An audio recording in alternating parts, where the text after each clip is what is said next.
Well, it's hard to believe that just 3 days ago we were racing at Fremont Speedway. It was a beautiful day out, sunny and 75, I think, and it was a little bit windy, but we was out there today checking things out, and there's snow on the ground again. I thought we were all done with this, but a little different view. It's definitely a different view. There were people sitting there having a beer and a cheeseburger, and that was completely packed, and now it's all snow covered again. And hopefully we can get that out of the way before we get to go back racing this weekend. So we'll see how that works out. But that was a dirty trick to wake up to. It sure was. Welcome to the Last Lap Live. I'm Brian Smith. This is Shelly Lisky. And we got the season started. Finally, we're underway at the track at Actionville. Great opener. Great weather. Great crowd.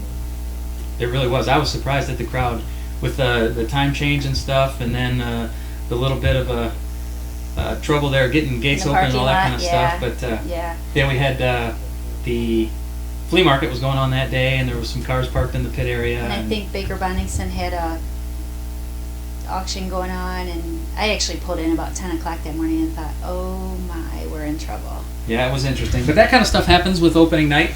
You know, you always expect a few hiccups and that sort of thing. So by the time we got racing going and stuff, it was okay. Yeah.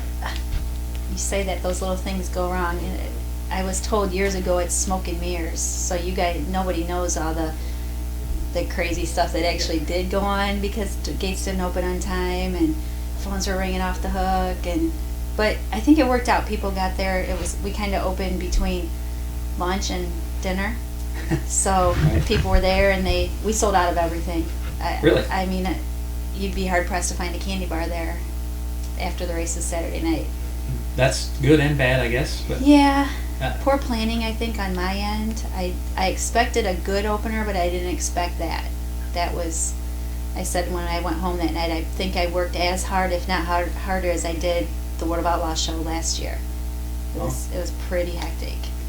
We got some behind-the-scenes stuff that we can go ahead and talk about the races some more here, but go ahead and play that, Steven, and people get an idea of what kind of goes on there in the pit area. And my brother Todd went around with a video and took a bunch of stuff that you normally don't see when you're waiting to get in the stands. And we've also got the top 5 finishers for the races scrolling along the bottom there, so you can check it out. But it was good to see everybody again there. I didn't go to the Attica opener, so I didn't get to visit with all the people that I normally do. So it was neat to see all that, and a lot of people in town because it was the opener. Yeah. So that was good to see. And I think it kind of helped us out. Attica didn't race 4 times on Friday night, so people were really chomping at the bit, and it was 75 and sunny. And right, I was a little taken back by the wind. I was surprised that it was that windy. It was horrible windy. Concession stands were, we opened that new T-shirt. Your daughter Carrie Ann working there. We had T-shirts flying all over the place. Couldn't get them to stay where they were. The wind was horrible. But then it was just that quick. It just kind of, at least on our end back there, it kind of slowed down and things got back to normal. Right, it calmed down. We had a good car count. I know we had 34 10s, which is a good deal.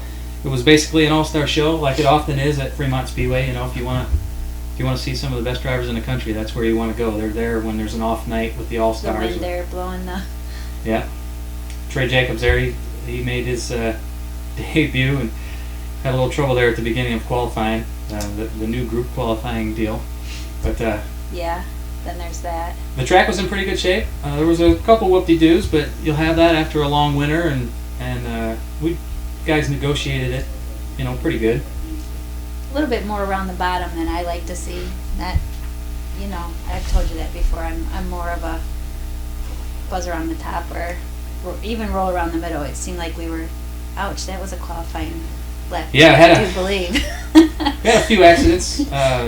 Mike Linder there kind of slipped off the top going out for his qualifying and got upside down. And he had an interesting deal there. The wing trees actually collapsed inside the car and got through his helmet and got him in the side of the face and stuff. And it's a really odd deal. They always go out when you get into a wreck like that. I didn't even hear that. There was a shot of a good crowd that we had. I actually had to jump in and go down and open a third window. We don't normally open a third window, a ticket window, except for the bigger shows. And I happened to be taking some change down there and looked down, and there was a line of people back past the historical building there. And I thought, oh. Yeah. So we hurried up and opened the window. The crowd was really good. A lot of good racing. So you can see our winner Sean Delaney won the trucks, and Steve Rando, who's one of our guests tonight, won the 305s, and Dale Blaney, when he shows up at Fremont, he wins. Different car, Most definitely. different number, same result. Yeah. So much like every other race that he shows up at. I actually hoped for a, with him and Shane starting on the front row like that, I thought maybe Shane would give him a little bit more of a battle, but once Dale got out there, it was all Dale. There wasn't much going to stop him. We had there was, like I said, there were some great drivers there. With Jack Hodenshield was there, and Chad Kemanaugh, and Shane Stewart, and it's neat that those guys show up. There's a pretty good pass by Shane there. you had Jack Hodenshield, you mentioned Jack and Chad Parks sitting for the feature.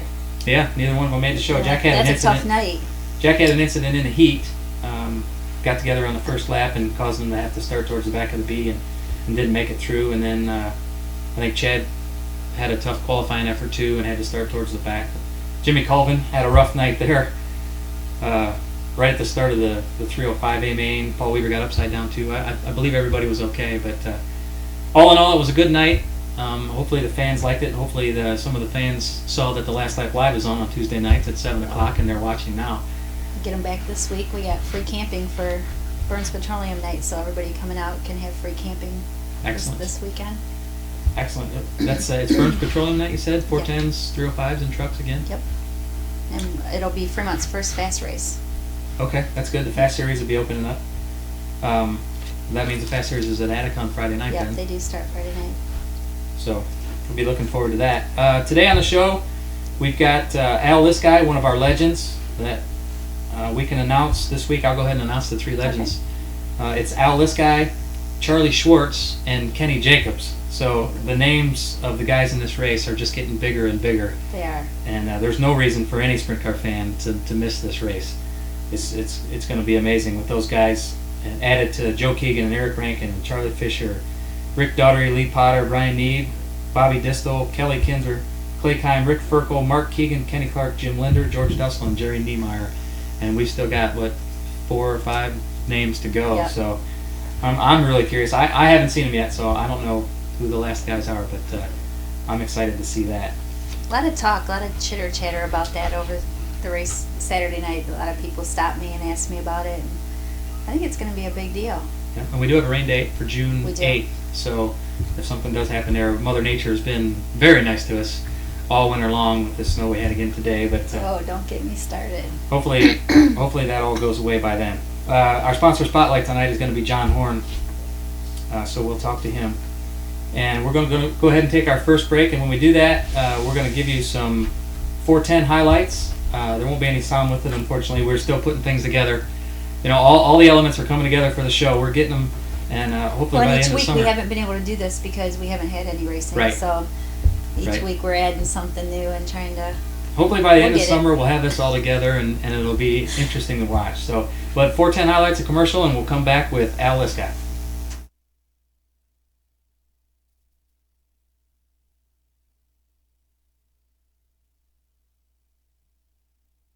Side by side, wheel to wheel, wing to wing, green out.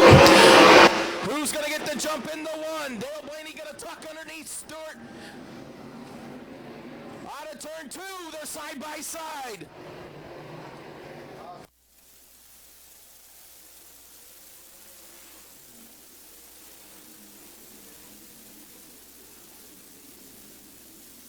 Still side by side, Shane Stewart, Dale Blaney. Stewart slides up the racetrack in 2.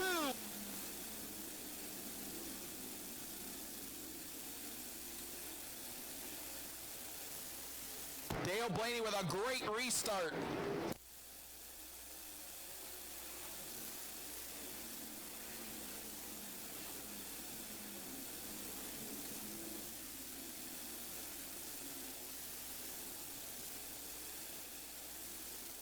Sheldon Hodenshield underneath Shane Stewart for the second spot.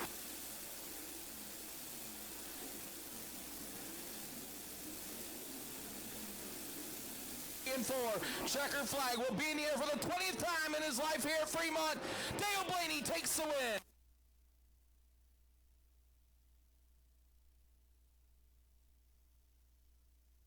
Is it possible Applebee's new entrees are full of flavor and under 550 calories each? I'll believe it when I taste it. I believe it! I can dig it! Okay, a bit of an overreaction, but what now? The old great taste under 550 calories flash mob bit. Yeesh. The new Zesty Roma chicken and shrimp and roasted garlic sirloin. Big flavor under 550 calories. Starting at just $9.99. See you tomorrow. And late night for half price app. Welcome back to the Last Lap Live. I'm Brian Smith. She's Shelly This Guy, and this is Al This Guy, one of our legends. Drove the car that I remember would be the red number 2, which I'm a fan of the number 2. So Most of the time, 2X or 2A or 2. and then you drove a golf cart for a while with a number 2 tail tank on it too. Yeah, I still got it, but the engine broke. So we've enjoyed talking to our legends here, and this race that we're having on June 7th is a lot of people are talking about it, and people are very excited about it. Now you got a chance to run a 305 last year. Was it once or twice? Just once. Just once. Was it Hall of Fame Day? Was it Hall of Fame night. Day? Okay. Yeah. Mhm. And what did you think about that? Well, it's like riding a bicycle. You never forget. It all came right back to you. Yeah, just, I couldn't get comfortable in the car. Seat didn't fit. Throttle pedal didn't fit.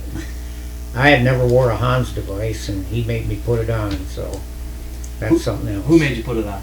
The owner of the car. Oh, okay. All Who right. was that? Was it Ryan French. That's Ryan right. French, who's driving he drove the number 32. Was it? I think it was at Fremont Saturday. The number, Yep. Yeah. black number Yep. 32. Him and Dan Henning teamed up. Yeah, So they're, which? they're, they're going to alternate between Attica and Fremont. Okay. So which car are you driving then? That same car. Oh, you're driving the same Yeah, one? but it's just, it was a different number last year. Right. So, They get in the seat and the pedals set up for you Yeah, for that night yeah, since it's a yeah. full race night. yeah. That'll make a big difference then. Oh, definitely. The seat wasn't that bad, but the throttle pedal was either open or closed, and I'm not used to that. And well, I don't know if anybody ever gets used to it. So, Either wide open or nothing at all. right. Yeah. So you said it came back to you. How can you relate how like the last car was that you raced, the last 410 car that you raced, and that one? I mean, how similar were they? Or Well, they were close because the last 410 car I ran was a Maxim, and that car was a Maxim. And that was like 22 years earlier. Oh yeah. When was the last time you raced? 22 years ago. So I went to Fremont Ross, so my math is terrible. So that was what, 92? Yeah, that That was would the last have time? been right. Yeah, I had one. The first brand new Maxim lasted 7 3/4 laps. At Attica. Yeah. So the horsepower, everything, nothing seems. Well, for the 305, they've got more horsepower now than they had back years ago. But I actually never ran a 305 till that night, so I didn't know what to expect. But they are pretty sharp anymore when you look at the numbers off the dyno. The numbers are up there, probably 100 horsepower now than they were 20 years ago. So when did you actually start racing? I don't know a whole lot about you. So I'm going to ask you simple questions like that to get me kind of caught up. I think I started in about 1964. I bought a 6-cylinder modified that Jim Ripke used to campaign with the Sportsman division at Fremont, and I ran that for 2 years with the modifieds out here at Fremont, again the V8s, and the second year I ran it I finished 5th in points, so for a 6-cylinder it ran very well. So. And then when did you move to the sprint cars that we know today? Oh, let me think about this. I bought another modified from Joe McGee and ran that for a year, and then I bought a Charlie Alfader car from Ron Kilman in Toledo, Ohio, that Raleigh Beal had campaigned, and I ran that for about a year, I guess. It wouldn't stay on its wheels, but anyway. And Did you run that car without the cage? Just the no, we had car put a had the cage. loop They on made it. us put a cage on it. Okay. Yeah, it didn't have a cage when I got it, and I had to put a cage on it. So, I don't know this, and I should know this. Were you the first of the three brothers to put the car together? Did the other two follow in your footsteps, or did y'all kind of started at the same time. For those of you who don't know, Al is my dad's older brother, and I never did. I guess I don't know which one of you started first, or if it was. I guess I just assumed because you were the. I think your dad and I bought the first car at the same time, and then from there Steve got in it, and then my other brother Dave, he tried it for a year, and he just didn't care for it. So Dave's got a different personality than you other three. He's more cordial, I guess. Yeah, cordial's a very good word. And you'll be making a trip out this week to Devil's Bowl. Yeah, Shane Carson called and is putting together a reunion for all the drivers that ran the first World Outlaw show at Devil's Bowl Speedway. Rick Ferkel's going down too, and I was pretty fortunate when I went in there. The track was similar back then to what Fremont is, and so we got around pretty good there when we showed up there. But the only thing I really recall that was different was when the trailer come unhooked as we crossed the railroad track, getting to the track. You had some railroad problems, though. Yeah, I've been run over by a train twice. Literally. How do you get run over by a train? I mean, Not after the paying first attention. time, you would think. Yeah. You standing on the track, putting the trailer back on the truck, or No. That time when it come unhooked from the truck, all we did is back up, hook up, and leave. We got going again. But one time I missed a turn there and put by Port Clinton and rolled it off the end of the curve of the track and rolled right up on the track. And the other one, I was going to lunch after working on a race car at noon by Arcadia and drove right in front of a freight train, not thinking. I was young. I remember coming into Grandma Liskey's house at the time, and you came into a room, and I was just like mortified. I was young. I remember you got pretty beat up on that one. Yeah, I did. Yeah, I had 30-some stitches in my arms and 35 or 40 on the side of my head. Yeah. And, yeah. it's not often you win when you're going up against a train like that. And then go try it again. Yeah, I'm not. I'm not. It is kind of funny you mentioned the trailer coming off on a railroad track. There's a lot of people that have that story of the race car coming off the truck. Well, the reason it happened, the boy, it was the first time ever going with the race car with us going racing to Devil's Bowl, and he hooked the trailer up, but he didn't understand how the latch worked, and I never went back to check it, and the trailer set down on it. He thought it was hooked up, and the Yeah. latch wasn't on, and when we went up over the hump, she Figured it out real quick. she came unhooked. I went to Attica one night with John Wisbin, and when we were coming back, Chad Kemenow, when he was racing the street stocker, had come across in Bellevue the railroad tracks, and his car and the trailer was laying in the front yard, and they were trying to get it hooked back up on there. Toad Stewart lost one on the other side of Lima and got all the way back to Fostoria when he figured it out. And he had to go imagine back, and we had called the highway patrol, and it went out through a cornfield off of 75. Wow. It came off the trailer. Oh wow! I would think that you would notice something like that, but maybe not on the way back from the races and Start. late at night sometimes. Yeah, he was coming back from Lima when that happened. Yikes. So did you do much traveling when you were racing a lot back then? Yeah, I probably traveled about as much as anybody. I ran Pennsylvania more than 2 or 3 times. Just early in the year, I was as far as Hagerstown, and Rick is the one that Ferkel's the one that kind of talked us into doing it, and we take off. And one Easter Sunday, we went over to run. It was 70 degrees over in Pennsylvania somewhere. The next day we come back, we got this side of Allegheny Mountains, and you couldn't hardly go anywhere. There was snow and blowing and nasty. So All of us around here know that feeling by waking up this morning Yeah. to that. No kidding. Did you do that because it was more fun? You made more money, or no, you didn't. It's Just- not because you made more money. It's because you learned more. That was one main reason. And it was fun to travel, like Terre Haute. I ran with USAC at Terre Haute. I ran a little 500. It was fun to do things different. Knoxville, went out there to run, I don't know, 5, 6, 7 years. qualified for the A feature, and that's when emphasis was strictly on qualifying. Right. And you had to have your stuff together qualifying, or you know, because you used to qualify 125, 150 cars, and only 40 or 50 got to really race on the big night at Knoxville. So So how many times did you make the feature out there? just one. Okay. Just Well, that's one. enough though. But We Yeah. make it every year though. We make the feature out there every year now. go out there to watch all every of us year. go out there and Well, this will be my 43rd year at Knoxville. Wow. I've been out. I missed 1 year ever since I started going. So Why'd you miss that year? I was running for points down at KC Raceway, and if I'd have missed, I might have not won it. You won a championship down there, right? And Yeah. Was it Yeah, I won 75? two championships. two down. championships? Yeah, and then they had a points deal over a weekend, a 3-day weekend down there, and I won that too. That was the first or second time I drove the race car that I won the first championship with down there. I started driving for a guy out of Cincinnati.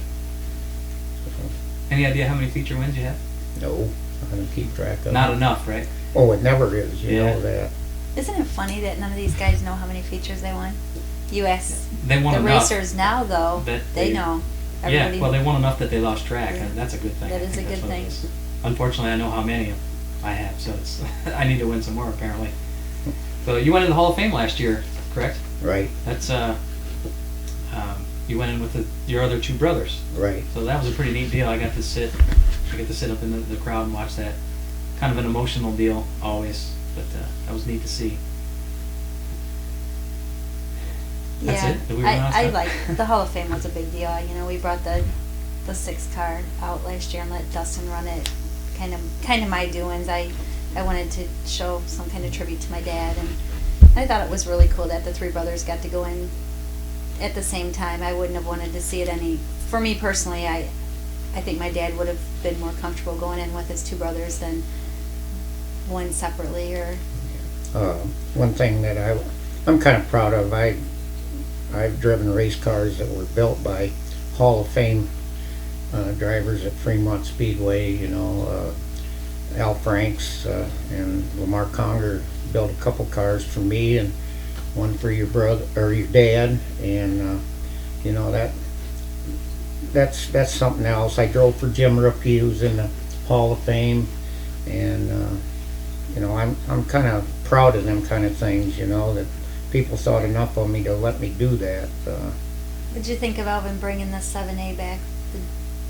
Well, he liked his Uncle Jim. Yeah. And you know, Alvin and my son grew up together, and Alvin went racing with me a lot of years, like to Knoxville. One year I had a van full, and Alvin wrapped himself around a doghouse in my van to go to Knoxville with me. Alvin's been a racer from day one, since he was 9-10 years old, because my son and him went to school together. Yeah. So I think Brian was Alvin's best man, right? I think. Alvin was. Alvin, vice versa? Yeah. Okay, I knew there was some kind of Yeah. connection there. Yeah. So. Well, Al, I want to thank you for coming in, and we're looking forward to this Legends race, and Well, I'm hoping that you're looking forward to like the other guys are too. I am. There's one person isn't, but Who? my Oh. wife. Your wife? I Yeah. should- Well, you have know, known last that. year Ryan French told me I could drive the car the rest of the year, and boy, did I get in hot water over that one. Well, I waited right up till about 2 weeks before the Legend race to tell her I was going to do it. Yeah? 'Cause I knew she wouldn't go for it, but oh well. Why did you stop racing in the first place? Well, I was getting old. I was almost 50 years old, and the money situation was getting. Started to explode at that Yeah, point. yeah, Yeah. and the guy Motors. I was driving for, me and him made an agreement that if he quit, I would quit. If I quit, he would quit. And one day he come up, he says, "I'm done as of this year." He says, I'm assuming Jim Bradner? John Bradner. Yeah, John Bradner. yeah. And so that's one reason I quit. So because you know he was worried about it a little bit. I took a pretty good ride there, and I was pushing 50 then, and he told me told him they thought I was dead, and I was just knocked out, one of them things, but. Yeah, like no big deal. I was just knocked out. No biggie. That's kind of important. And me and John Bradner, we designed and built 2 race cars, and one of them we was track champion with. So that's a feat in itself to build them and make them work. Right, for sure. And they still come around the races, don't they? Not a lot. No. John Bradner's an engineer for GE, and he's working hard on getting retired, and he's trying to put it all into the last 3 years. So.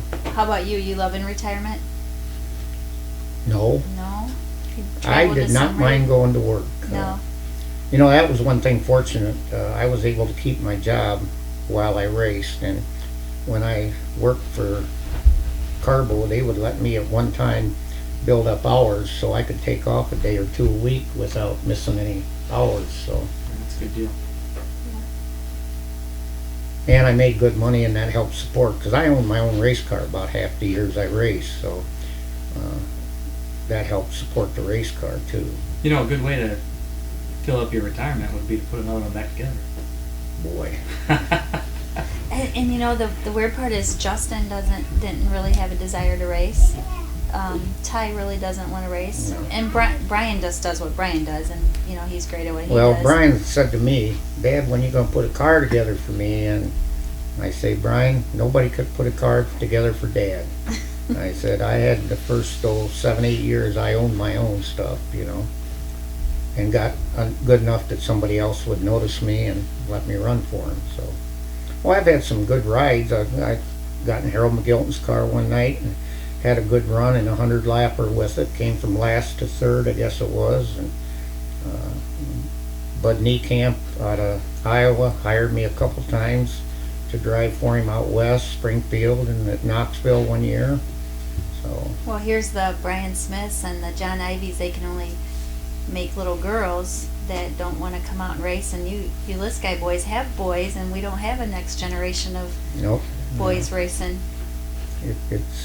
It's different now. Yeah, it is. We grew up as mechanics, all my brothers and I, and We've talked about that on the show with like Mark Keegan. You were more in a more innovated era where now everything's more cookie cutter. You go buy everything off the shelves, where you guys would engineer and make your own we had stuff. to build everything. Right. I mean, I built all my own engines. Plastic gauged them and assembled them and take them apart, taking Tom Schimmer or whatever to get the machine work done. And Tom did a lot of machine work that people never realized he was doing for me. So. He did some for my first race cars too. My first engines. Well, he did took down for there from Wisbon. auto parts. Yeah. Yeah, that's how we got started. Was down there. Yep. Well, we got 2 other guests here we're going to get on, but this people seem to like this. So this is the Having a Ball with Art segment. So if you'd, I'll give you a minute and just do your best. Try not to draw on your hat and draw a picture of your last race car if you want to. Up on top of my head. Yep. You just put it right on your head like this. You draw your race car, and then we'll have you autograph it for us and put it out there on the wall, and On the people wall enjoy of looking shame, at it. So. up front. So whenever you're ready, there you go. So, like I said, this is going to be very interesting with all these Legends drivers that we have coming in. I'm anxious because I think everybody's taking it really serious. It's not just, we talked about it, not a, what do they call it? An exhibition, not Right. just everybody kind of buzzing around, and before they go out they say, okay, tonight you're going to win. Right, You're they're going to be gonna out get there the going for trophy. blood. Yeah. Even the guys that don't want to, I think once they get out there and get behind the wheel. Uh-oh. You got it? Not bad. If you got it. That. Do you think it looks like a race car? That's upside down. Upside isn't down. Oh, it? that's upside Yeah. down. Do Yeah. you think that looks like a race car? Well, close enough. All right, well, that's all that matters. Single rail. There you As good as go. it's going to get. Yep. That must be one of Alfader cars right there. So go ahead and autograph that for us if you would. We'll hang that on the wall. And thank you for coming in. We're going to come back from break. First, we're going to do the 305 highlights and have a commercial, and we'll be back with our sponsor spotlight from JLH Construction, John Horn. Side by side, they drop the hammer, Greeno!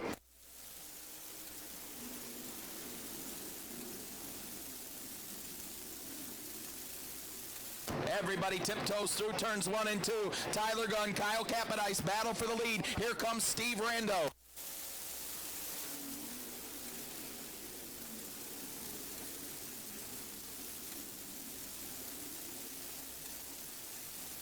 Steve Rando to the inside of Tyler Gunn for the lead. Out of turn 4, Steve Rando into the lead.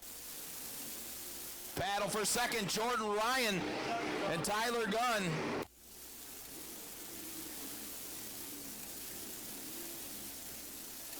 Also watch the 8 of Bobby Clark on the move. Started back in the 16th.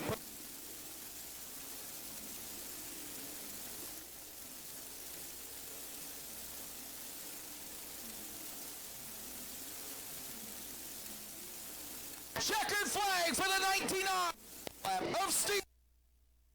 It got to be like a.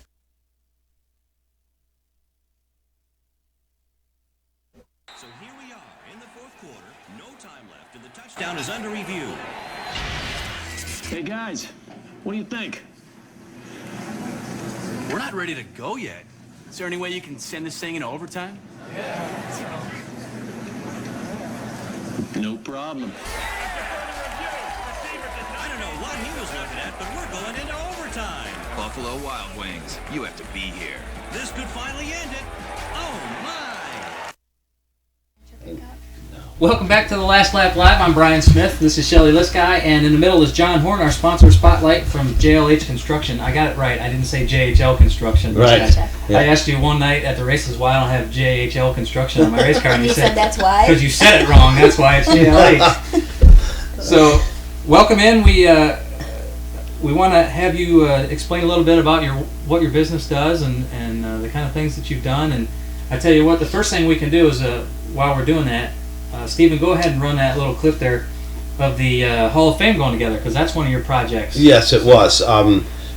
Rich approached me about building the Hall of Fame, and I don't know if you guys know, but I grew up a half a block away from the Speedway. I've been going to the Speedway since I was about 8 years old. That's back when a parent could turn you loose and say, we'll see you after the races, Yeah. John. And I was good friends with Matt Mittelhauser. His mom was Joanne Cook, which was Joanne Sokovitz, and they were the promoters at the time. So we'd get in there Sunday morning and get to clean up underneath the grandstands and I never hear make some anyone money. refer to it as get to clean up under Yeah, the well, we made money and got to skip church, Oh, I guess. So, but yeah, the Hall of Fame. When Rich approached me, I said I'll do whatever I can to get this job. I want this job bad, and so I had some insight of what the pricing was, but I figured out afterwards that JLH probably donated about $8,500 worth of labor and equipment to build that thing. But you know what? It's my pride and joy, and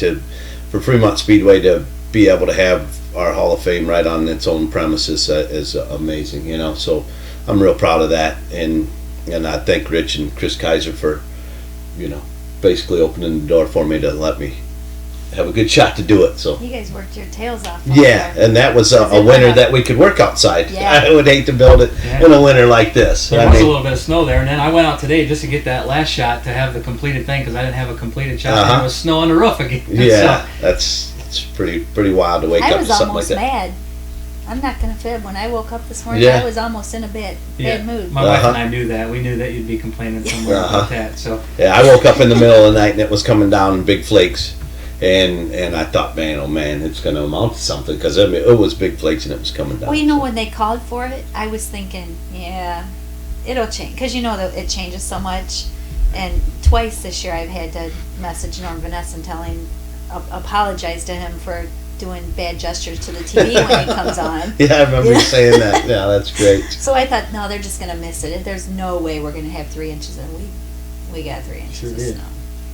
So tell us a little bit about JLH, how you got started, and that sort of stuff. Well, I've been doing construction since 1978. I took carpentry at Vanguard and got a job right off the bat. Right as soon as I went to Vanguard, I got a job drywall, hanging drywall and finishing drywall, and that's what I did the first 6 years of my career. But so I've been doing it since '78. I don't know why I picked carpentry. My brother's a machinist. My other brother's an accountant.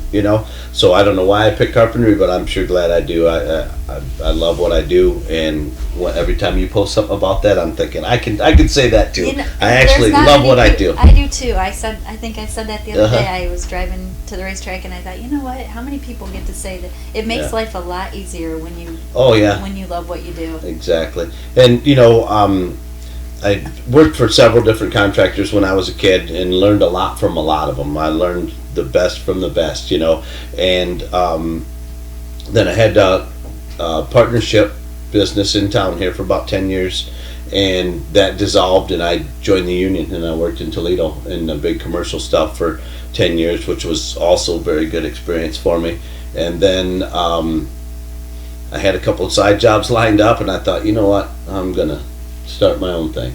So how long has JLH been around? 7 years. We're going into the 7th year right now. It seemed like it just exploded. Like everywhere everywhere I went, JLH was everywhere. It grew fast. I got a 26-year-old kid who was 19 that still works for me from day one. He was a chicken cooker down at Lee's when I met him, and he wanted to be a carpenter.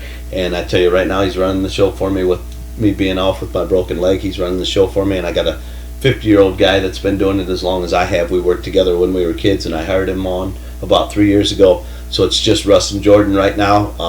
Both great guys. Russ is very talented, but Jordan has been with me longer and really paid attention to all the office part of it, the talking to the customers, the billing out, and all that stuff. So I just let him handle it, and luckily Russ is a very mature 50-year-old who can take orders from a 26-year-old kid. So now since I've been off and doing the sales thing, we're just swamped. I got probably 30 jobs on the board, and we're going to be looking for some help to beef the crew back up, because like I said, it was just the three of us. And we talked about this. And now it's just the two of us. So that's two of them, probably where your headaches are going to come in. Finding people who really want to work it or can do the work or really want to work. My son's 16, and I hopefully he'll get his license before the summer. He's got a pickup truck, and I hope he comes on board full time for the summer. But I've seen him around picking up your junk. Oh yeah. He's been helping me since he was 2 years old, and my daughter Cassandra, she's with me here tonight, and she helps do whatever she can, and loves the roofs for some reason. She just gets up there and loves the roofs. And then I got an older daughter, Angela, who's 30. She's got a cell phone shop here in town, and she's had my only grandbaby so far, Anaya. She's 7 or 8 right now. So. She's an artsy little girl, right? Yes, yep. Yeah. She brought me a picture tonight with my cookie dough. So we bought some cookie dough for her, and she dropped it off and had a purple and yellow picture for me, of course. Angela always has, in case you all don't know, that big purple and yellow blob up on the corner of turn 4. Yeah. Oh, These guys. Yes. Yeah, they're everywhere. You're up there with the Fourth Turn Freaks. Yes. That's quite a crew up there. That is. It's pretty awesome to be able to have that title in the stands like that. You know, we got recognized the first week of the year, and Brian said, "Start them out, Turn 4 Freaks, everybody." So that was like the Bear Hill Gang over at Williams Grove. And, that's cool. Mafia and that. So. And we we turn it yellow as much as we can. I try to encourage them to wear them every night, but them guys, for sure they wear them on my race night. I'm pretty certain last year it was either Speed Week or Did you have a Speed Week show last year? No, the year before we did Speed Week. Did you tape everything down with yellow and purple tape? Yes. Oh yeah, I was digging you guys for doing that when I had to go pull that tape. I didn't do it. I'm going. I just gave them the stuff to do it. Yeah, that was the Jim Ford Classic, which we re-upped for this year. We're going to do the Jim Ford Classic, the second leg of that again this year, and real excited for that again. And we throw a little party there, and everybody's invited. A lot of people came up and said, "Oh, I never got invited," but it's public. It's a public event. It's Fremont Speedway. I'm excited for it too because I'm doing my Kick It game on your day. Oh, and okay. I kind of did that strategically because I know how many people come in for that, and it's later on in the season, so nice. I'll have my kickball stuff going on out there. Good. Yeah, I'm really excited about this race season. My second year with the Fast deal, and that worked out real well for me last year, so I'm excited for that again this year. And Caleb's my only 410 driver now. Well, I used to keep 2 or 3 410 drivers, and Caleb's the only one left. I But was going to ask you who all you sponsored, and then as I'm sitting here listening to you talk, I thought maybe I should ask him who he doesn't. right. It might go There quicker. was a lot of yellow center sections. There was. And then when I got a chance to do the Fast Series, I thought, man, I could help them all indirectly, Yeah. Right. for one money.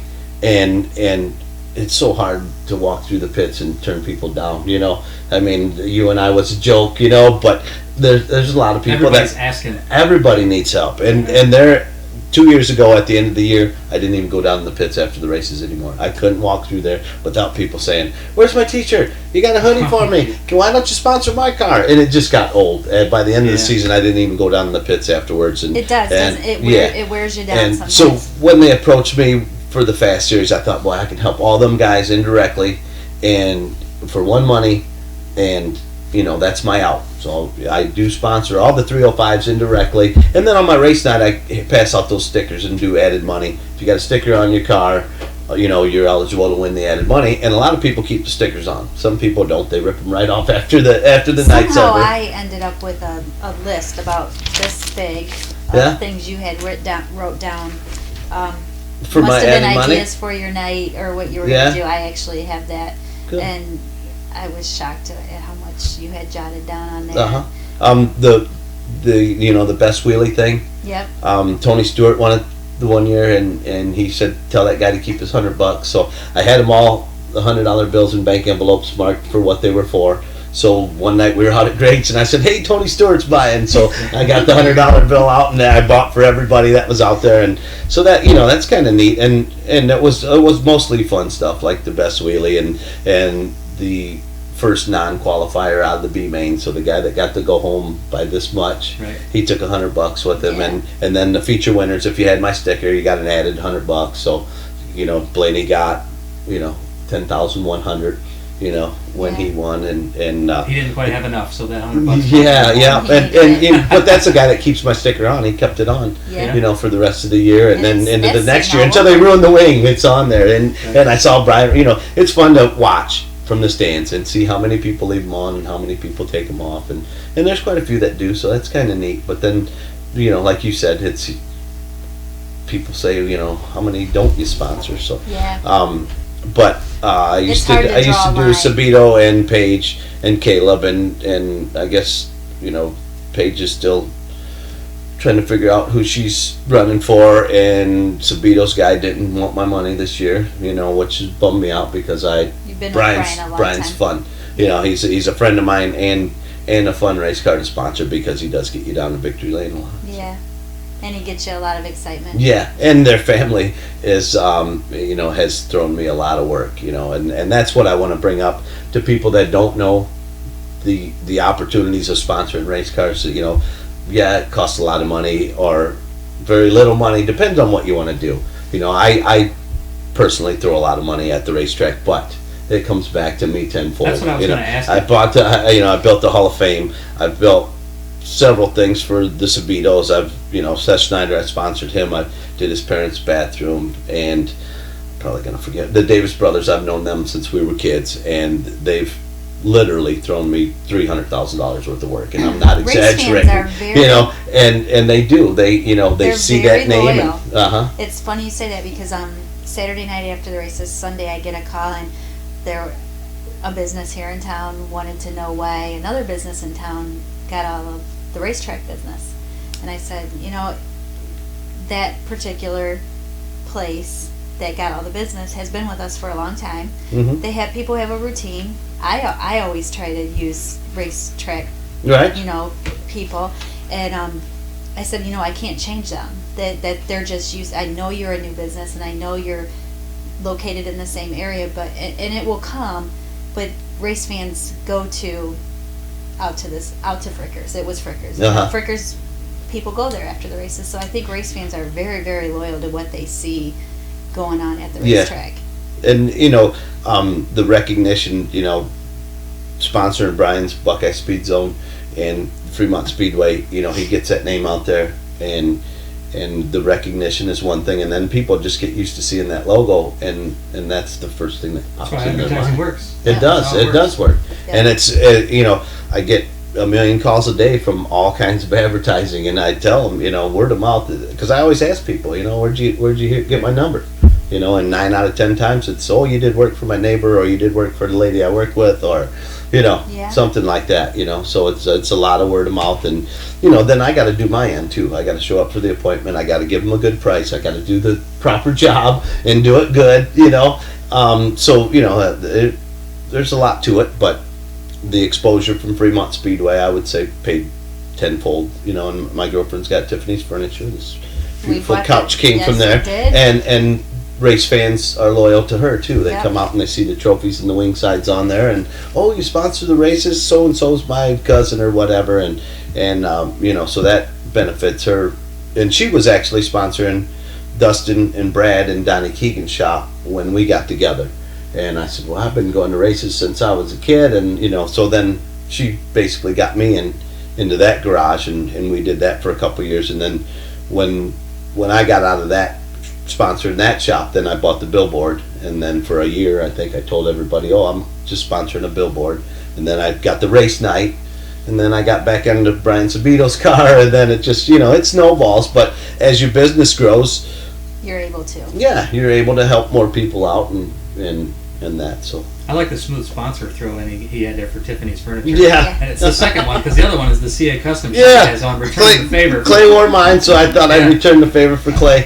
And it goes back to that loyalty. And I'm surprised when you ask Clay, what have you done around town? He didn't say that JLH trailer or that Tiffany's Furniture box truck, because we're awful proud of Clay and what he does for us. I may have cut him off on that because I threw the bomb and Pace Tahoe in there. I think I cut him off in the middle of that. Clay's just phenomenal, and I've known him since he was hand painting. Well, he's left-handed. Yeah. Hand painting. So he's a true artist. He doesn't just punch it in the computer and print out stickers. Take a look at his picture that he drew when you went out. Yeah, that might change your mind. Yeah, but I mean, he is when he could see it, he's a true artist. He went from paintbrushing to airbrushing to now the stickers, and he does a phenomenal job. I can drop something off to him, and I'll start telling him, well, I like this and I like that. He's like, get up. You go pound nails. Come back when your artwork's done. I got him doing a job. We got him doing a job up at the racetrack this week, and I said we need it cleaned up a little bit. Yeah, we talked about that, and then I went back because I was curious. I didn't notice anything on there, but I went back and I thought I could see where that may offend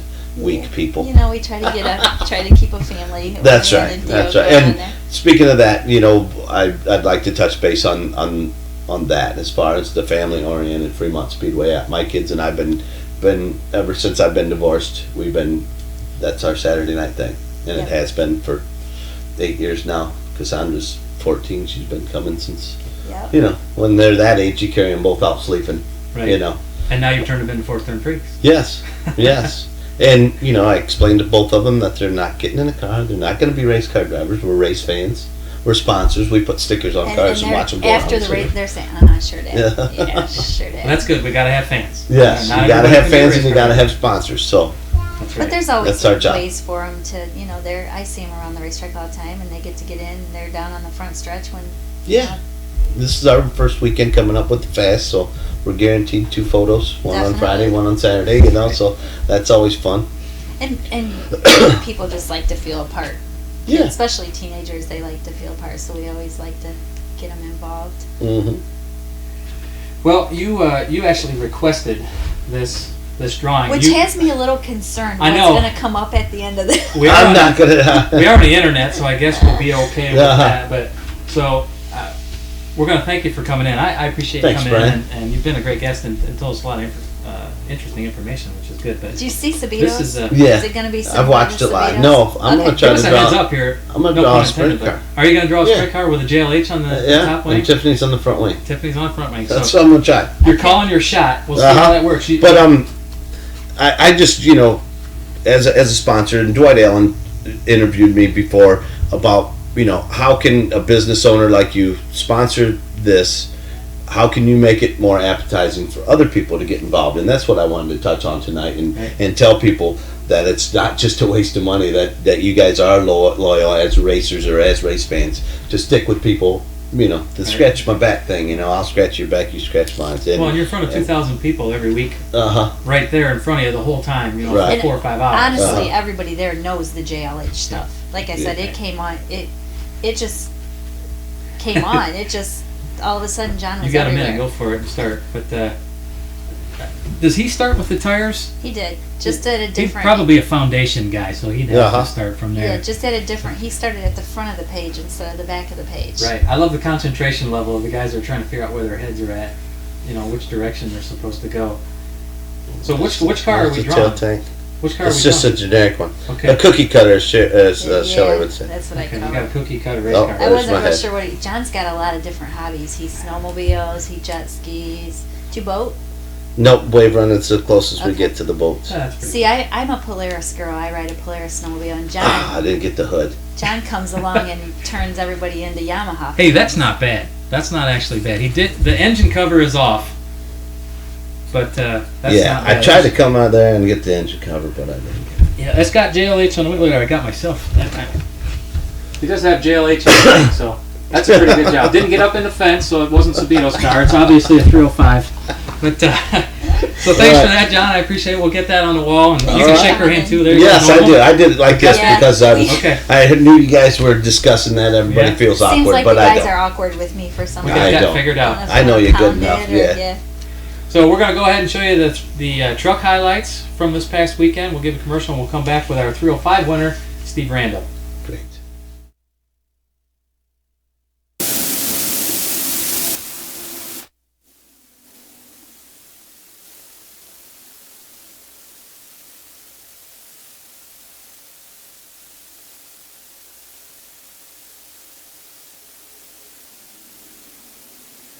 Lap traffic ahead.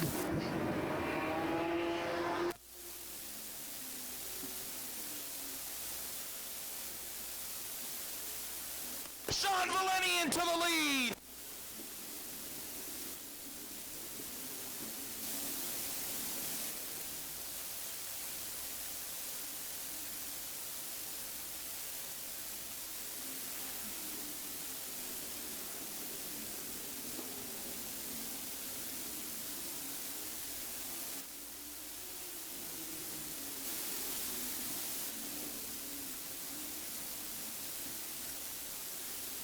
Oh, for second, the white flag goes in the air for Sean Valeni, but here comes Jim McGrath Jr.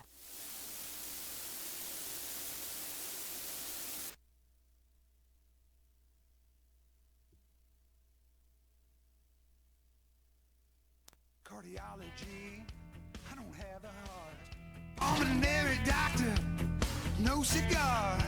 I can't diagnose a simple cold or flu, but if your engine's got a cough, I know what to do. Give it 6 of these and wash it down with this. A new air filter ought to help it catch its breath. Now but know how. But know how. Welcome back to the Last Lap Live. I'm Brian Smith, Shelly Liskai over there, and this is Steve Rando and his daughter, Maylee, which is a very pretty name. Maylee, nice to have you come in and join your dad. You glad to be on the show? Uh-oh, she might have changed her mind. Steve, thanks for coming in. Congratulations on winning the feature on Saturday night. I actually started watching maybe 10 laps in, and I thought Ivy was battling gun for the lead. I had no idea. Did you were completely gone. She checked out. Won by like 8 seconds. Smoked him. So must have had the car hooked up pretty good. Yeah, I'm not too sure what went right. But you got to figure that. Did you just I let think the car everything sit? went right that Let the night. car sit until you figure all that out, take all the measurements and all that? Yes, I did write everything down, but like I say, that everything's got to be perfect for something like that to happen. Where did you start? I started 4th. Did you start fourth? Yeah. Oh, that didn't take you long to get to the lead then, I think. No. I think it's in the first or second lap. Good deal. Actually, he was so far out of the sight of everybody else that second, third, and fourth, and even back to fifth was a really good race. Yeah. Them guys were battling each other. It was the one race of the night I got to watch. I didn't get to watch too much of it, and I was telling out in the hall. It was funny because you can always tell people who have been to the races for the first time or maybe not so many times, because there was this lady standing next to me and you must have been pretty hard on the brakes. Yes, Yeah. very hard. They were bright. And every once in a while you could see it throwing sparks, and she was like, freaking out. Oh my gosh, he's on fire. Someone has to help him. I'm like, oh, jeez. And it's always got to be a woman that does it. Did you ever notice? I don't know. It's always got to be. I'm not saying. He's not gonna say I have to go home anything. to 4 women. I'm not going to say anything.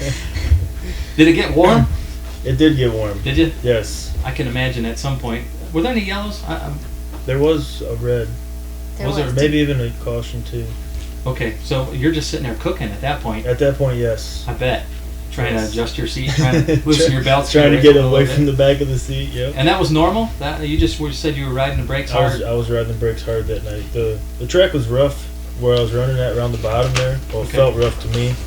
And A couple whoop-de-doos in there. I've heard a Yeah, couple. I think maybe you might have I said had that. to ride the brakes real hard to get the car to stay down and go where I wanted to go. So Yeah, it must have worked. Yeah, because they held up to the last lap. Oh, that's when they went away? Yeah. Yeah. Then you just got to be careful getting to the... Getting to the checkered, yeah. Do you guys have to weigh now? First? I don't know if it's enforced yet or not. Okay. I know we didn't have to weigh my car that night. Okay. So- Because I saw some 305s down at the Well, state there's some weighing stuff going on with Yes, that class, yes, right? there is, Trying to yes. decide what the I think weight they're trying rule's to gonna come up be, with a or- weight. Yeah, I've Oh, heard okay. that back and forth now quite a bit the last couple weeks. And there was a random teching too. Did somebody come down and look at your car? I heard No, the not driver's that I meeting. know of. No. No, I I didn't was- see any teching going on. I did hear that at the driver's meeting though. Okay. Yeah, I wasn't sure And what I that think deal that's was. happening when you draw to, what did it, qualify now, or you're drawing for your hot lap session. And I It's think that's how qualifying. that's how they might be picking who they're teching Okay. at the end of the night. Yeah, I don't wasn't think sure it's what they were doing. I necessarily just- like the first, second, and third. I think it's just Right. random throughout the. So you brought up the group qualifying. How did you think that went? Since it's the first time we've done it, and you're the feature winner, so I'm kind of hear your opinion.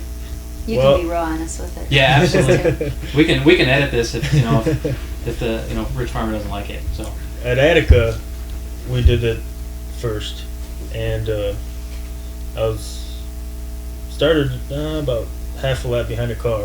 Thought there was plenty of room. We started within 1 lap. I had already caught the car ahead of me, and the other 2 laps, I was running behind that car. So I wasn't too happy with It that. affected part. your lap? Yes, it affected my laps. We've talked about my And my it- main argument is that, by the way. But And another thing that happened was from that car, I'm assuming it was from that car, a mud chunk come up, hit my spark plug guards, smashed that into my plug, and my motor wasn't running right after that either. So then I had to replace the plug on after the qualifying session. which could have happened in hot laps, but it didn't affect your heat race lineup. It was just in hot laps. Right. And how about Saturday night? How did it go there? Actually, it wasn't too bad Saturday night. I didn't have any complaints on that. So you don't mind the group qualifying, or would you rather see it go back to a pill draw? Or? I would think the maximum would be 2 cars Yeah. instead of like 3 or 4, because you get 3 or 4 out there, you're gonna have too many guys. You're gonna end up catching somebody, especially in 3 laps. And then from a fan perspective, 2 cars kind of draws it out, and I'd rather see if we're going to go 2 cars go. We're going to get into a big group qualifying debate here. Yeah, maybe this is the best time to do it with you, but I say get rid of it completely. But that's just me. But so let's you won the race, had a great night, and let's kind of go away from the racing a little bit and let's talk about Steve Rando, so people kind of know, who the guy was standing on the front straightaway. What do you do for a living that gets you to the racetrack? Electrician out at Materion. Used to Okay. be brush wellman. How long have you been doing that? I've been there for about 2.5, 3 years now. I don't How old know. are you? I don't even. I was going to ask the same thing. I was Everyone's wondering. 29. 29. Okay, it's still in his 20s for a little bit. For a little bit, yes. Not much. And you've been racing for. So you started out in trucks, I right? started out in trucks. I ran trucks for 3 years. Then we moved up to 305 class. Okay, and it's a family team. Yes. With you and your dad and your mom. Yep. Me and Your Mom. mom's driven the truck too, right? Yeah, she drove the truck a couple times. Did she win one of the Powder Puff races? I know she got second, I think, both times. Okay, probably to Terry Harrison or Tammy McGrath? Tammy McGrath. Yes. 'Cause I know Okay. Terry's won a couple and Tammy's won a couple. Now, did your dad race? He used to run the Enduros. The Oh, okay. 50 or 100 lap Enduros Yeah. that they. Yeah. He used to run them. We used to stay. And my uncles. We used to stay the whole night and watch those. Did you? Yeah, we'd watch the whole thing. I mean, when you go to the races, you go to watch them all, right? You do. So we'd go there and we'd watch the Enduros too. So used to watch Jody Keegan and Chris Kaiser win a bunch of those. But what kind of stuff do you do other than racetrack? I mean, obviously, I'm a racer, so I know that most of the focus is on the race car. But there's got to be times when you get a rain out or whatever, and obviously in the wintertime, stuff that you do besides the race car. Well, play with the little one here. She keeps me busy. Is she your running only around. one? Yes. Yep. She's my only one. Just take her out to dinner. Take the girlfriend out to dinner. So, are you one of the guys that climbs up in the play place with them at the McDonald's and that kind of stuff? Yes. That's good. That's good. I appreciate that. I always did that too. I don't know who likes playing more. Me or her, but it's probably pretty close. And how does Natalie feel about racing? Do you like racing? She hasn't been to the track yet. No? Oh, really? Yeah, not yet. How about when like you fired the car and stuff? She seemed alright with it. Yeah. Okay. She seemed fine. Oh, they haven't taken you? Nope. They should, huh? Definitely. Get you some You earplugs should or some tell 'em earphones. where I'm gonna go racing. You want to go to races? Yeah. Yeah. You might create a monster with that. Get her there and get her turned on to Should be the it. next stage probably. Hopefully. Is that what you want? You hoping to have a little racer? I'd like to get her into racing. I think so. How old is she now? 3. Well, she'll be 3 this year. So that's getting pretty Getting close close to to purple kart plate age. go-kart time, Yeah. right? Yeah. You looking forward to doing that? Kid karts. Yeah. Did you do any of that stuff? No, I actually never raced anything except for I rode 3-wheelers growing up. Since So you I just was, decided one day that this is what I want to do? And well, my off dad you- got me into it. My mom told him no, that we couldn't go racing. That seems to be the general theme. It really does. Do you notice that with I don't women? Get, I don't get it. I personally don't get it. I'm usually the one pushing to go racing. But yeah, my mom said no, and he ended up buying an old S10 truck, and brought it home, and my mom wasn't happy about it, but we built that. And She learned to like it apparently because she ended up racing yeah, a couple times. Yeah, eventually. So now she's probably your biggest supporter, right? Yes. Yep. My parents. You all done? And the girlfriend. You gotta have a lot of support. So. And what's her name? Kaylee. Kaylee. You definitely got to name that. If she's going to watch this, you're going to be in trouble if you don't mention her, at least mention her name. She help you out on the car too? Yeah, actually, she does. She sits out in the shop with me, helps me. And she's That's good. very, very supportive. So. Keep the That car at makes- your place? Yes. Yep. And then the dad and the family all come over and help you work on it and Well. put it back together yeah. and that sort of stuff? Yeah. Pretty much. We all hang out and have a good time doing it. Now, one of the only things I knew about you was that you have a sport bike. Yes. You still have I that? still have that. Yes. I saw you at the license bureau one day, and that's when I found that out. We were both getting license plates for the bikes. What is it? It's a Yamaha R6 600. 600. Yeah. Do you get much time to ride on that Occasionally. when it's not snowing? When it's not, yeah, this winter's been terrible. Obviously. And then if she'll give me some time, Yeah. I'll go out for a little bit. But it's been tough lately. You don't hang out with those guys that are pulling wheelies and doing all that kind of stuff? And I do that stuff every once in a while. the hesitation there, I thought, yeah, maybe That it way, is. just doesn't want anyone to know. Yeah. Well, we won't tell anybody. Nobody's watching. Yeah, so we nobody don't have to will worry see about this, it. right? You any plans on moving up to the 410s at any time, or are you comfortable where you're at, or? I'm comfortable where I'm at now. I think I'm finally starting to get a little better at setup for the car and understanding a little more and get more comfortable in the car, I guess. Right. Personally. Right. So, Get to a point where you know if the car's going to be comfortable and you can race it. right. You looked pretty comfortable Then- Saturday night. Yeah. That's been the hard part for me is setups. I work on the car. I set my own car up. I do everything to the car myself. So So you're the one to It's- blame yes, where it gets the accolades. whether it's setup or driver or whatever, it's Now you said you won on the bottom. Generally, you're a top kind of guy. yes. I see Well, it right I was on- moving all over actually. The car was good. Yeah. It was very good. Clearly. Yeah. You got toys? But yeah, there was a moisture line around the bottom, so that's what I was running on. Is You know, that I what went everybody to- was fighting for down there? I think I've seen everybody fighting for the bottom. Did you get into that bump going into one? That ripple getting into one? Yes, almost every time.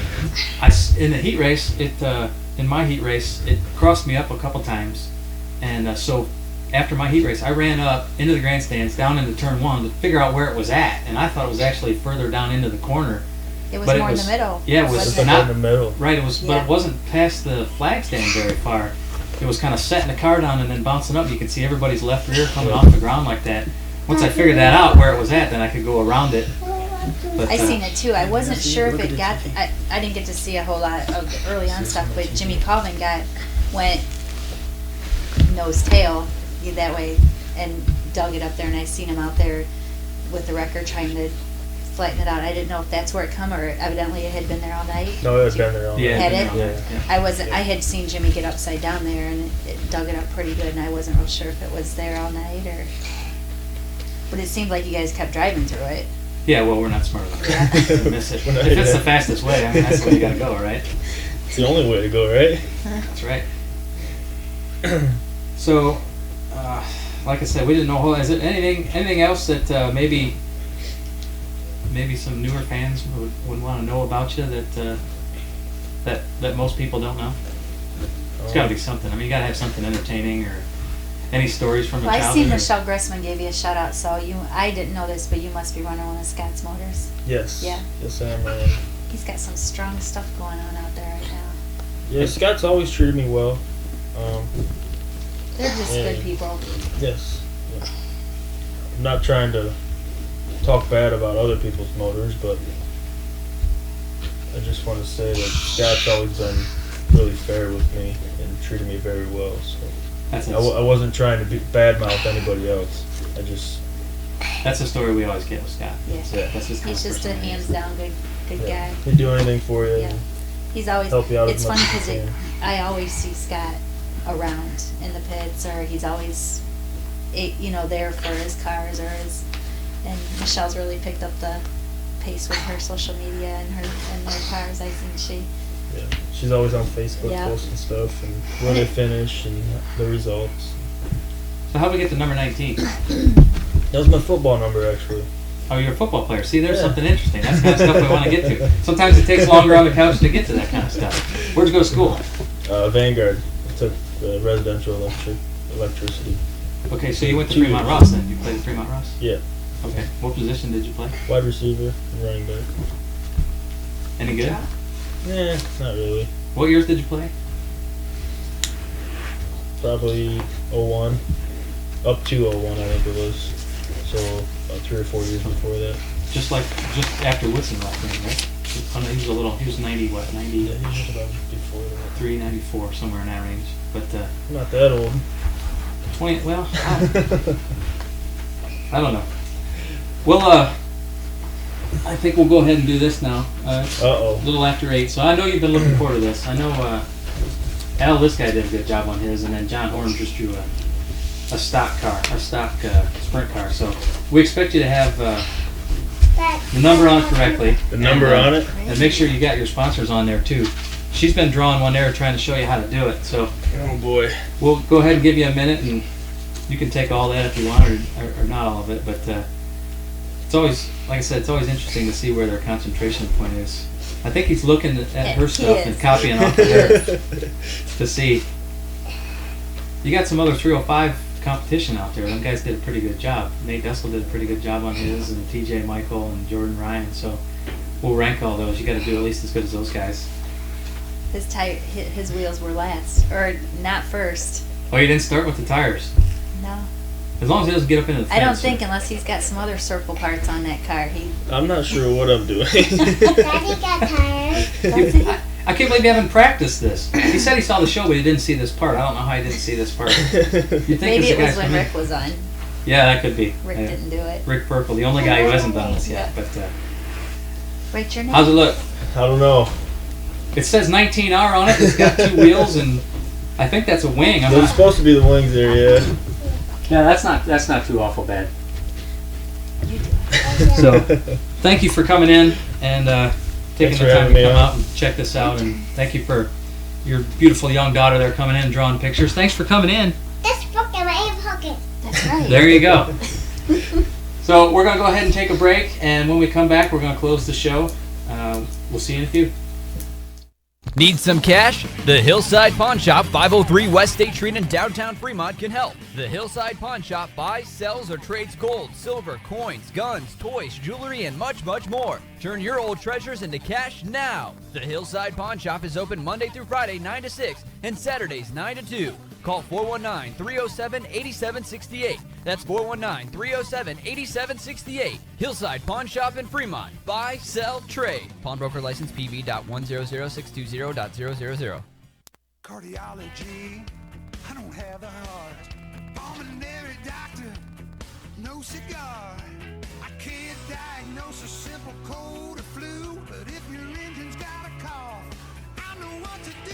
Give it 6 of these and wash it down with this. A new air filter ought to help it catch its breath. Now but know how. No, but know how. That's I don't know what we're going to close with here, but welcome back to the Last Lap Live. Let me look at my notes here. I got all kinds of stuff written down this time, actually. We got to make sure that we get a YouTube link upload of the 305 feature so that we can get Steve Rando a copy of that. I know that our videographer that takes the videos that we got the highlights from, Michael Goldsby, he'll be doing the races every week, and hopefully he can upload that stuff onto YouTube then, maybe the full races, so that people can go and check that out.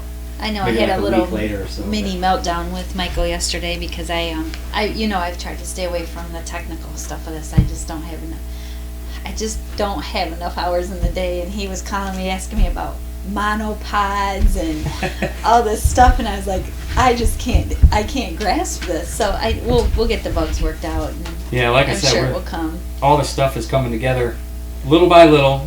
Thank you for hanging in there with us. I know there's a lot of people that are watching, and they really like the show, and they like the personal part, and as we add some more of this stuff, we hope it'll get better. We'll do some more things with music in and out of breaks, and the highlights will get better, and eventually. I did learn something today. What's it called, Brian? Am I vertically challenged? Yes. When I'm gonna do a public service announcement. When you video anything, go back to the other camera there for me, Stephen. When you video anything, this is incorrect. This is correct. So we wanted to have a little bit of video. Shelley she was going to do some video for the show, so we had something, so you're not looking at us all the time. And she sends me 3 or 4 videos of the racetrack having snow out there. So that's kind of neat. She says hopefully we can use these for the show. And then they all come up vertical. And when you look at your computer screen there, it's not vertical. I mean, a lot of people do stuff on their phone, obviously, so you see it there and it looks okay. But just remember that when you video anything, and if you send us any video I or actually anything, said to him, how do you know my way's not right and your way's wrong? So I get this nice little cartoon video from him explaining to me how I'm vertically challenged or something. You'll have to search that to learn how to make sure that you shoot that sideways. And maybe at some point there's probably no reason that people can't send us some video stuff that they've taken from the races. Like that Jimmy Colvin wreck, my brother was videoing behind the scenes stuff, and he caught that. He wasn't really doing the races, but he caught that. So have you seen Nate Dussel has a nephew, I believe. Have you seen that? I did. That was really good. That is on the. That was shot from his phone. It's on the Fremont Speedway Facebook page. That was really good. So you can, if you go to Fremont Speedway Facebook page, check that out. He put together a little highlight video. It's got quite a bit of Nate Dussel stuff on there, but there's some other stuff too, some different shots. I just thought from his phone it was a really good. Right. Yeah, these, as long as you shoot like this, you can get some really good video. I didn't know that. I even went through all my pictures, and all my pictures are shot. Yep. Just the way I would text on my phone. That happens because that's how you generally look at it. But yeah, keep that in mind. So what do we have coming up next week at the racetrack? It's the first fast race? It is the first fast race. We'll be over to Attica on Friday night to get everybody's membership stuff. Hopefully a lot of them handle that on Friday night because I'm actually going over to do it. And Saturdays are really tough for me to catch a break. I told you I'm going to wear a GoPro some night and let you follow me around. Yeah, we'll have that video on. We'll definitely do that. Free camping. I mentioned earlier. We'll be having free camping on Saturday. And who's the night sponsor again? Burns Petroleum. will be the sponsor this coming week. Actually, I keep wanting to say next week. This coming week. And in a couple of weeks, we have the Boss Series coming in. Actually, but the Boss, that night's going to be a really big night. We have Smith Family Frozen Foods night. They always come in and do a really big deal. They have somebody coming in and they cook up a bunch of their food for samples so everybody can, it's kind of like John does, it's kind of a community thing. They open it up to everybody. The Knoxville Nationals Queen is coming up for a visit, and she's going to be there for photo ops and just trying to get some of our younger girls interested in racing. And Kirsty Priester, her dad's a racer out Pennsylvania way, and she's going to come up and spend some time with us. I noticed that on Twitter, actually. Yeah, so I'm looking forward to that. It'll be a nice, Kirsty can hang out with our Speedway Queen, and there'll be some photo opportunities for people. And there was and the Boss deal. They've got some really special things coming up that the Hensel family's going to do. It's the Mike Hensel Memorial. Yep. That's a great group. That Boss is it's an outlaw non-wing deal basically. Yeah. There's no. That was actually a really big weekend last year, so I look for that to be a really big event. Yeah, I'm going to try and race in it this year. Hopefully we'll be around. Did you do it last year? I didn't. I No. wasn't there. Aaron Fry's deal. That's you can check them out. You can find them on Facebook and on the internet too. Look for the Buckeye Ohio, Buckeye Outlaw Super Sprints. Excuse me. And we're looking forward to doing that. There was one more thing I was going to say, and I can't remember what it was. Well, I promise I don't like to make this a personal thing, but I do want to shout out a good luck to my kid and the 29 team of Carrie Madsen That's personal. tonight. It's every week. We're going to have to film that segment, Steve. They're out at El Paso Speedway tonight, so I'd like to just shoot a good luck to them guys tonight. I know what I was going to say. My wife and my daughter, I think maybe it was my daughter, introduced me to a young man named Jason Klingler, who has a brain tumor, and he's having surgery, I believe, the 28th or 29th. And so I got to go up and meet him and sign some autographs and give him a sticker and that kind of thing. And he came down and got to sit in a race car and get his picture taken and stuff. So how old is he? He's a little guy, right? yeah, I think he might be 9. Yeah. But so I wanted to say hi to him, and he had a great night. He was, really happy. Joined the Brian Smith fan club, and put our picture up on his Facebook page and all I haven't joined the Brian stuff. Smith fan club. I didn't know it was You got to like find the Brian legit... Smith fan club on Facebook. I'll shoot that out to myself. I'll have to join.